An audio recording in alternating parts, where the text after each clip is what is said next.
next resistance machine I'm going to introduce is the adductor machine, which basically works your inner thighs. First, to sit down comfortably into the machine, I'd like you to use the pin and open up the pads as far wide as possible. Okay, now please walk into the machine and sit down. Good, using the same adjuster, I'd like you to pull the pin up and now close the pads and foot plates.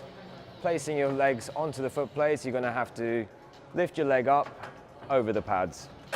Excellent. So now we need to start in the widest range of motion that you can get to. So pull the pin up, bring it as far wide as your own range of motion will take you, and this is the start position. So we need to have our hands on the handles to the sides, core engaged, back against the backrest, and from here we're going to squeeze the knees in together. Okay, slowly control the weight on the return. Nice controlled movement. Not letting the weight stack touch. Excellent. Keep this nice controlled movement going. And we're just going to do 2 more reps now. 1 and 2.